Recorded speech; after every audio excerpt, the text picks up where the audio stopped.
santé humanitaire, mais elle n'est pas subventionnée, donc on ne touche rien de l'État. Sur la Haute-Vienne, nous sommes 400. Nous avons dépassé le cap des 400 lors du dernier Salon du Livre. Et comment fonctionne?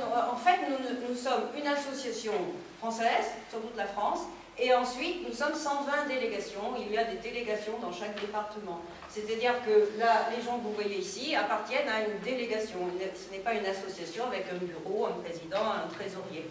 Nous sommes simplement, nous représentons les décisions qui sont prises en conseil général à Paris. Alors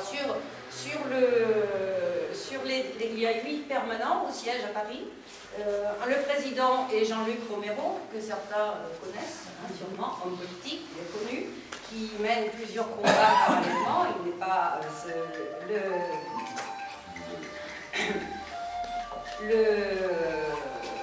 le droit de mourir dans la dignité n'est pas son seul combat. Et le délégué général est Philippe Loéac. Alors, il faut savoir que l'ADMD, les ADMD existent dans le monde entier. On n'est pas la seule en France. Ce sont des associations. La première association ADMD a été créée en Grande-Bretagne en 1935. Ça s'appelle en Grande-Bretagne The Right to Die Society. Et donc, il y a une fédération, il y en a partout dans le monde, des ADMD, ce qui montre aussi que notre combat est universel, il n'est pas simplement franco-français. Et il y a une fédération mondiale, the World Federation of Right to Die Society, alors je ne vous le mets pas en abrégé, mais qui rassemble 48 associations dans issues de 25 pays. Voilà.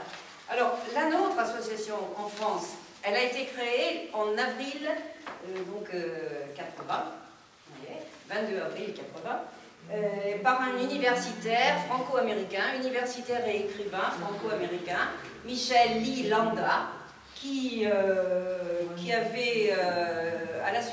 créé cette association à la suite des réactions suscitées par un article qu'il avait fait publier dans Le Monde, une tribune libre, où justement il parlait, et sous le titre, il avait publié sous le titre « Un droit », et il parlait du droit de mourir dans la dignité.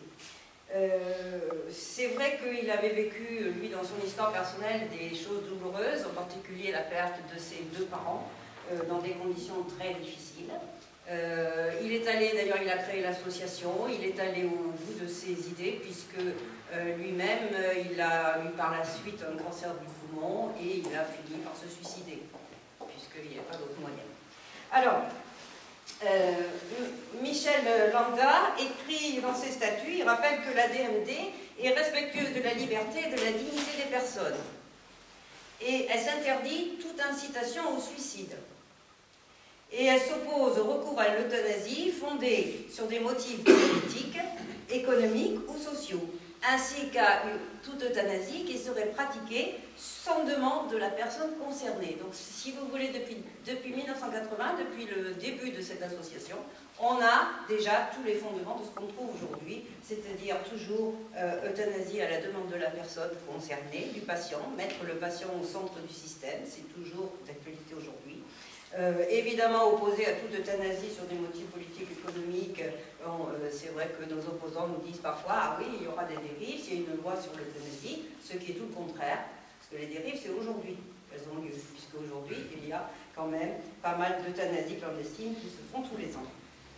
Alors, près de 80 personnalités dans le comité de parrainage, on trouve toutes sortes de personnes, des hommes du spectacle, des écrivains, des philosophes, des hommes politiques. Et les missions de la DMD, c'est toujours défendre le droit des usagers de l'hôpital, bien sûr, malheureusement, et de leur faire connaître leurs droits. Parce que, encore aujourd'hui, cette loi Leonetti dont on va parler tout à l'heure, qui date de 2005, est quand même une loi qui est très très mal connue. Ce qui prouve qu'elle n'est pas bonne d'ailleurs. Bon, enfin ça c'est mon opinion. Alors, ce que nous voulons, c'est une loi. Nous sommes très légalistes. C'est-à-dire que c'est une loi qui va cadrer l'euthanasie, l'aide active à mourir. Alors on peut dire euthanasie, on peut dire aide active à mourir, c'est ce que dit François Hollande par exemple, aide active à mourir, ou on peut dire IVV, interruption volontaire de vie. C'est pareil, c'est la même chose. C'est-à-dire qu'à la demande du patient, on va pouvoir l'aider à mourir dignement et dans la douceur, puisque c'est le sens de euthanasie. Euthanasie, n'oubliez pas que c'est la mort douce, son sens grec, mort douce. Alors, donc, nous voulons une loi qui légaliserait l'euthanasie à la demande du patient. Et c'est pour cela qu'on parlera tout à l'heure de directives anticipées et de choix de personnes de confiance. On peut le faire aujourd'hui, mais on verra les différences. Les cas d'euthanasie, où on peut demander une euthanasie, et cas d'euthanasie, cas de maladie incurable, bien sûr, dans des cas de souffrance morale ou psychique, morale ou physique, psychique ou physique, donc insupportable et réfractaire à tout traitement, à tout soulagement, parce qu'il faut savoir qu'il y a certaines douleurs aujourd'hui qui sont réfractaires même à la morphine, sur lesquelles la morphine n'agit pas. Donc la demande doit être consciente et réitérée. L'intérêt de le faire quand on est conscient.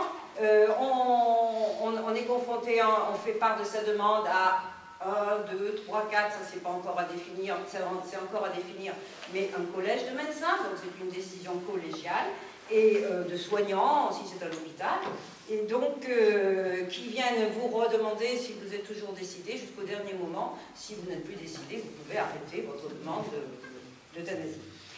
Une clause de conscience est prévue dans le projet de loi que nous avons déposé. Une clause de conscience est prévue pour les médecins. Comme aujourd'hui, il y a des médecins qui refusent de faire des avortements. Eh bien, évidemment, si le médecin n'a pas, par sa conscience, par ses convictions religieuses ou autres, ne veut pas faire des euthanasies, il aura le droit, bien sûr, et c'est la liberté aussi pour eux, mais dans ce cas-là, il doit vous référer à un médecin qui, lui, accepte de le faire. Voilà. Donc, ça, c'était en gros ce que l'on peut dire. J'oublie peut-être quelque chose, c'est très bien, non? Non, c'est très bien. Bon, si vous avez quelques réactions jusque-là.